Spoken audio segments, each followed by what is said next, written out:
La première réponse que ce pouvoir a opposée aux Gilets jaunes, c'était la violence. Je rappelle, une personne décédée, 35 ou plus personnes éborgnées, personne qui a eu des mains arrachées, des violences policières, des arrestations arbitraires, des journalistes parfois interdits de couvrir les manifestations, la gestion de l'ordre du dernier 1er mai, notamment à Paris ou ailleurs en France, en tout cas d'une violence particulière. Donc il y a cette violence-là qui est implacable et on voit bien que le pouvoir a été là tout de suite à cajoler les forces de l'ordre en accordant des primes tout de suite.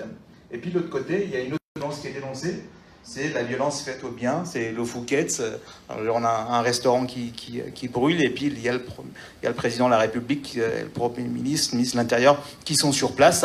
Il y a 2 degrés finalement de violence qui sont représentés dans l'espace public. Donc la première question, c'est inouï cette violence qu'aujourd'hui les forces de l'ordre opposent aux manifestants, aux Gilets jaunes, tous les samedis. Et puis de l'autre côté, l'autre question que j'aimerais te poser, c'est est-ce qu'il y a une violence légitime qui peut exister comme outil politique? Et est-ce que c'est quelque chose dont on doit en user selon toi?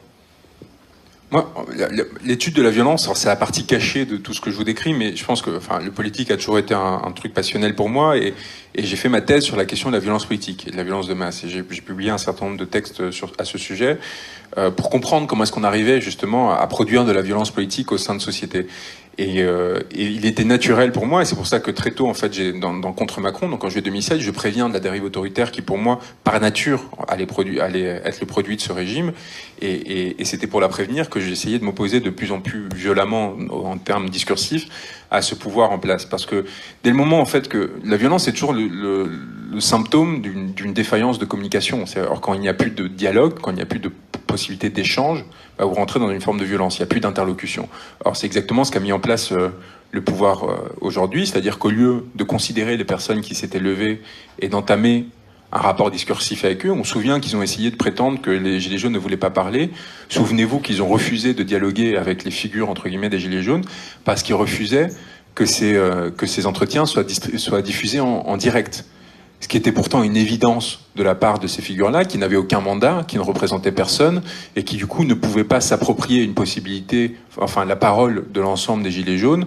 Et elles étaient là justement pour mettre fin à ces régimes d'appropriation. Les Gilets jaunes sont là pour mettre fin à la démocratie représentative et en arriver à une forme de démocratie, un approfondissement démocratique plus important, qui serait en gros la 3e étape après la fin du servage et la fin du système aristocratique.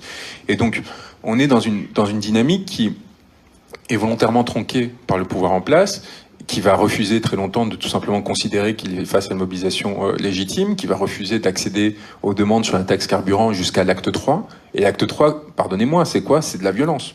C'est seulement après l'expression d'une violence de la part des manifestants que le régime réagit. Donc à un moment donné, il faut aussi s'interroger sur la mécanique qui se met en place et l'incapacité grossière de ces gouvernants à tout simplement nous éviter un écueil complètement absurde. C'est face à ces intellectuels organiques auxquels il invite à l'Élysée, là, les 60, dont 40 avaient participé à sa candidature, si je me souviens bien à peu près, et il leur dit, mais ces gens ne savent pas pourquoi ils manifestent. C'est-à-dire qu'on est 4 mois quand même après le début du mouvement des Gilets jaunes, et il a toujours pas compris pourquoi les gens manifestaient.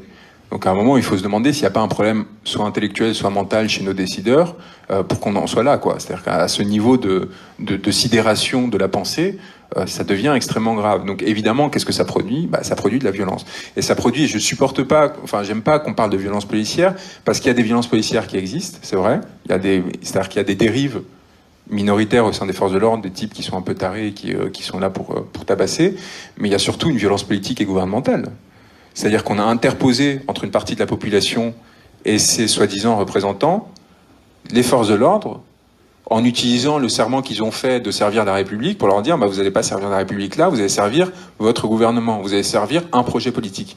Et vous allez permettre à un projet politique de ne pas s'effondrer, vous allez permettre à des responsables politiques de ne pas s'effondrer, plutôt que de rentrer dans un rapport de discussion, d'interlocution et éventuellement de concession. Parce que quand vous faites un débat ou une discussion, c'est pas juste je fais un meeting tous les jours pour vous expliquer comment vous avez tort et comment j'ai raison. C'est on arrive en disant qu'est-ce que vous voulez, D'accord, moi je peux vous proposer ça et vous négocier. C'est ça un débat, c'est ça une discussion. C'est pas une apposition unilatérale d'une parole qui vise tout simplement en fait juste à vous relégitimer. Donc le simple fait qu'on ait appelé ça un grand débat pendant des mois, ça dit aussi quelque chose de la difficulté des médias à se distancer des paroles de pouvoir. Il y a quand même quelque chose d'assez incroyable qu'à un moment on n'ait pas dit, mais attendez, là il y a, je sais pas, il y a Chantal Joanneau qui a démissionné, il y a la commission du débat national qui a refusé de participer à ça. Alors, on refuse d'utiliser cette terminologie gouvernementale. Mais non, le gouvernement a décidé que, donc on suit. Rien que des détails comme ça qui peuvent sembler secondaires montrent à quel point on a, en fait, par nature, on va avoir un rapport de légitimation de la parole dominante. Tout simplement pourquoi ? Parce qu'on considère qu'on est en démocratie et qu'à partir de là, celui qui accapare le pouvoir politique a une légitimité supérieure aux autres paroles. Dans des conditions comme celles que l'on connaît aujourd'hui, ça devient très difficilement tenable comme axiome. Ça devient très difficile à justifier, encore plus quand on voit les niveaux d'impopularité du pouvoir en question. Donc, oui, par rapport à ça, évidemment, la violence naît de l'absence d'interlocution, de l'impossibilité à énoncer, qui, encore une fois, c'est ça qui est génial, ne vient pas de ceux qui sont censés ne pas savoir parler. C'est ce peuple sombre, ces pauvres gens à qui on a retiré la parole, qui était le socle du régime représentatif bourgeois, qui en effet ont accepté de renoncer à leur droit à la parole pour la déléguer à des individus qui étaient censés en avoir une meilleure maîtrise, etc. Et qui en fait sont capables visiblement d'intuitions politiques beaucoup plus fortes que nos gouvernants. Et ça, c'est quand même aussi quelque chose d'assez incroyable qu'on a vu pour les Gilets jaunes. L'intelligence collective et politique du mouvement depuis 5 mois, largement supérieure à celle du gouvernement, à la fois intuitivement et de nos médias. Intuitivement, par exemple, comprendre que la taxe carburant, c'est pas ce qu'on nous raconte, et qu'on nous raconte en effet des histoires. Il a fallu attendre décembre 2018, le 24 décembre 2018 pour être exact, pour qu'on retrouve ces mails qui étaient pourtant disponibles depuis juillet 2017 pour les centaines de journalistes politiques qui sont censés en faire leur travail. Et la personne qui l'a retrouvé, c'est pas un journaliste, c'est moi. Donc là, le soir de Noël, voilà, on passe les soirées qu'on peut. Non mais c'est quand même incroyable, c'est-à-dire que et mail qui donne rétrospectivement raison aux Gilets jaunes. Et les médias ont été incapables de dire « Ok, on a défailli. Ok, en fait, on a relayé une parole de propagande pure, alors qu'en fait, on était juste en train d'assister à un transfert de ressources massifs entre 67 millions de Français vers quelques milliers de personnes. Et au lieu de l'énoncer comme ça, c'est-à-dire de dire le réel, on a raconté que c'était pour la transition écologique, on a relayé la parole de pouvoir. Et donc, cette reconnaissance de la défaillance est parfaitement inexistante. Personne depuis n'a dit, en fait c'est vrai, on a insulté, on a traité les gilets jaunes d'anti-écolo, on a essayé de faire toute la litanie, antisémite et compagnie, nanana, et à aucun moment on admet, en fait on s'est complètement trompé, on est désolé, et cette erreur a provoqué des effets catastrophiques dans le pays.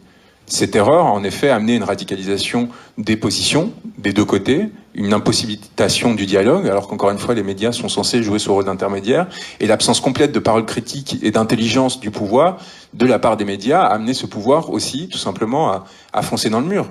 Parce que si vous aviez eu des unes, dès le moment que la taxe carburant était adoptée, de la part du Monde, de Libération et Figaro, qui explicitait ce que c'était et qui disait dès lors naturellement la seule chose qu'on pouvait en dire, c'est un scandale. Parce que ce CICE ne sert à rien, on l'a bien vu, on est en train de dépenser des fortunes pour rien, et bien évidemment que le pouvoir politique aurait eu une réaction différente, aurait senti cette pression-là. Et donc cette défaillance médiatique, c'est aussi ce qui explique, et le fait que je concentre en fait ma critique sur ce point, sur les fonctionnements oligarchiques dans cette société, et le rôle des médias dans cette défaillance, explique pourquoi il y a une réception médiatique proche du néant de cet ouvrage pendant plus d'1 mois, plus de 5 mois si on considère le PDF. J'ai mon ami Marc Andevel qui a publié un bouquin là qui s'appelle Le Grand Manipulateur, qui est sur les réseaux d'Emmanuel Macron. Il parle de tout sauf d'une chose, des médias. Il a eu les Libérations, il a eu Le Monde, il a eu France Inter, France Culture, les matinales, donc il a eu Marianne, il a eu Le Figaro, il a eu en gros une réception normale pour un livre politique. Aucun de ces médias évidemment n'a parlé de Crépuscule. Aucun. Au point on s'est retrouvé dans la situation absolument ironique, c'est-à-dire qu'après 5 semaines en tête des ventes, ce qui est quand même pas anodin pour un livre qui est disponible gratuitement sur Internet, qui n'a eu aucune presse, donc à part Actualité et Reporter, ce qui est quand même, vous serez d'accord, pas la presse d'impact la plus importante. Une anecdote d'Actualité qui est un journal spécialisé sur les librairies et le monde de l'édition, normalement entre 5 et 10 recommandations pour chacun de ses articles. Il en a eu 21 000 pour son article sur Crépuscule, sur Facebook. Vous voyez, il y avait une bulle extraordinaire qui était complètement passée sous silence, mais complètement passée sous silence, de façon à l'étouffer, en fait, tout simplement, avant qu'à un moment, à force de voir que le phénomène persistait, qu'on lâchait pas, en gros, ils ont commencé à en parler. Ils ont commencé à en parler comment? Évidemment, pour le détruire. Donc il y a eu Mediapart et compagnie qui ont commencé à se fâcher, qui ont essayé d'envoyer des scuds pour essayer de détruire le bouquin. Et ça n'a pas marché. Donc maintenant, on se retrouve dans la phase d'après où, quand on invite Marc Andevelde dans la matinale de France Culture pour parler du grand manipulateur, le journaliste va poser 3 questions sur Crépuscule à Marc Andevelde. Au point où Marc Andevelde va finir par dire « Je suis là pour parler de mon bouquin ». Mais ils m'ont pas invité. Vous voyez, enfin, et la seule raison de cela, parce que par ailleurs je passe largement dans les médias pour parler d'Assange, des Gilets jaunes, c'est tout simplement qu'il y a un point aveugle qu'ils ne veulent absolument pas aborder, c'est leur propre responsabilité dans cet effondrement démocratique. Et leur propre, en fait, parce que quoi? Parce que cette responsabilité dit quoi? Leur asservissement à des dispositifs de pouvoir, là où ils veulent rester convaincus qu'ils sont parfaitement libres et qu'ils ne sont en rien responsables de la crise à laquelle on est confronté. Et cette absence de réflexivité, qui encore une fois a été mise en exergue par Crépuscule, et on me reproche beaucoup sur Twitter, on dit t'as un énorme ego, t'arrêtes pas de parler de ton bouquin, etc. C'est juste une mise en abîme du propos du bouquin. Moi, j'en ai rien à faire d'être invité par la matinale. Enfin, c'est un miracle déjà ce qui est en train de s'intéresser. Mais par contre, c'est un moyen merveilleux de les mettre face à leur absurde contradiction et de les confronter en fait à leur volerie au quotidien en disant bah alors on n'en a toujours pas parlé, bah alors il y a 3 journaux suisses, trois journaux belges et la matinale de la radio nationale belge qui en ont parlé, la matinale de radio espagnole, portugaise, le principal média suisse, on en parle en Inde, dans le principal média norvégien, on en parle au Canada et ici rien. Bah alors comment ça se passe à Radio France? On sent bien. Et juste le fait en fait de faire de ce livre un produit actif et de leur envoyer à la honte qu'ils devraient ressentir et qu'ils se refusent à ressentir, c'est une façon pour moi de faire de la politique au sens noble et d'essayer de rendre de ce bouquin non pas une aventure individuelle dont je n'ai que faire, mais un outil producteur d'effets sur le réel en fait. Parce que dès le moment qu'ils en parleront, ils seront foutus. Parce que ça décompose l'appareil de pouvoir dans lequel ils sont eux-mêmes insérés. Ils ne peuvent en parler que comment? Qu'en le détruisant, comme l'a fait Mediapart. Parce que dès le moment qu'ils en parleraient en admettant le fond du propos, eh bien ils s'effondreraient.